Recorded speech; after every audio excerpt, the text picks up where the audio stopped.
Assalamualaikum warahmatullahi wabarakatuh. Perkenalkan, nama saya Auladina Aulia Sifa, NIM 348 dari kelas G, Fakultas Psikologi Universitas Muhammadiyah Malang. Di sini saya akan menjelaskan tentang paraphilia disorder. Apa itu paraphilia disorder?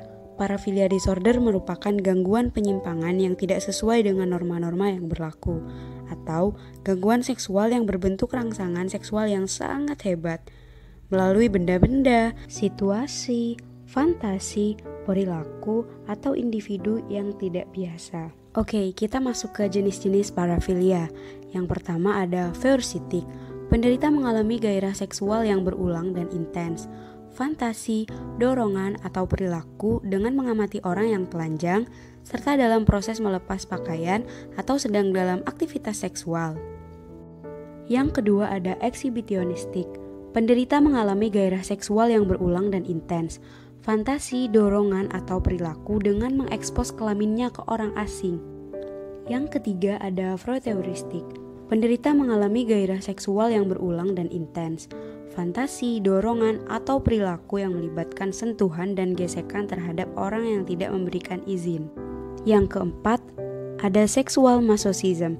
Penderita mengalami gairah seksual yang berulang, yang melibatkan tindakan nyata, tidak disimulasikan dan dihina, dipukul, diikat, atau dibuat menderita.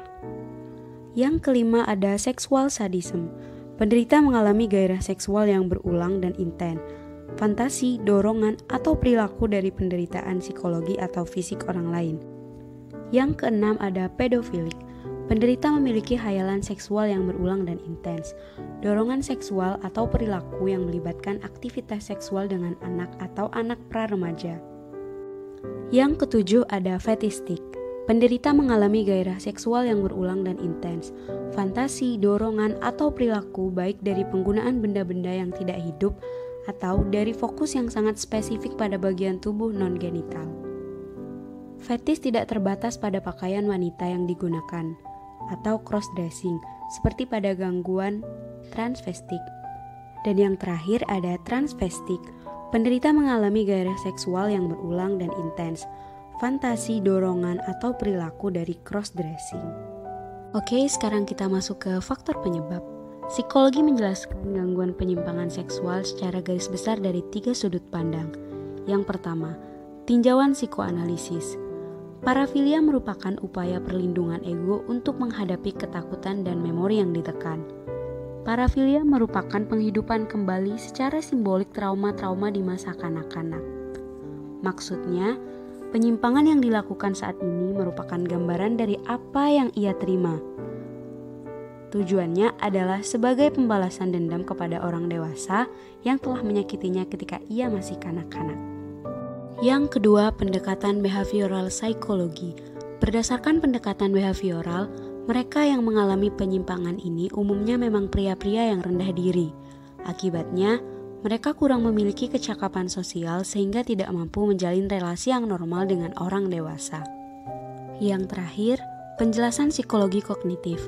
Tampaknya para pelaku penyimpangan seksual mengalami distorsi kognitif, punya pikiran-pikiran atau ide-ide yang terganggu, pemaknaan yang terganggu akan sesuatu hal. Mereka yang melakukan voyeurisme bisa jadi akan mengatakan bahwa perempuanlah yang sengaja membuat celah pada pintu atau jendela karena ingin diintip. Menurut DSM-4, ciri paraphilia adalah melibatkan dorongan atau fantasi seksual yang berulang dan kuat, yang bertahan selama 6 bulan atau lebih dan berpusat pada objek bukan manusia, seperti pakaian dalam, sepatu, kulit, atau sutra. Yang kedua, perasaan merendahkan atau menyakiti diri sendiri atau pasangannya. Dan yang terakhir, anak-anak atau orang lain yang tidak dapat atau tidak mampu memberikan persetujuan. Baiklah, sekarang kita bahas tentang dampak dari paraphilia. Dampak paraphilia bagi korban. Korban tidak hanya merasa stres, tapi korban juga akan merasakan trauma yang amat sangat dikarenakan kejadian di masa lampaunya. Serta korban akan menarik diri dari lingkungan. Dampak terhadap pengidap paraphilia. Mereka tidak hanya merasa stres yang amat sangat, akan tetapi mereka merasa rendah diri, merasa tidak pantas bergaul dengan lingkungannya. Penanganan pada penderita parafilia. Penanganan secara psikologis. Uran dan Barlow Covert Desensitization atau SITAZI tertutup, yakni intervensi kognitif behavioral untuk mengurangi perilaku yang tidak dikehendaki dengan meminta klien membayangkan konsekuensi-konsekuensi yang sangat aversif dari perilakunya dan membangun asosiasi negatif dan bukan asosiasi positif dengan konsekuensi-konsekuensi tersebut. Dan yang terakhir, pemberian psikotropika dan obat-obatan sesuai dengan anjuran dokter, serta pemberian antiandrogen. Akan tetapi pemberian obat tersebut menimbulkan efek samping yang lumayan parah, termasuk hot flashes, kram kaki, rambut rontok, mineral tulang, masalah kerugian, dan kardio.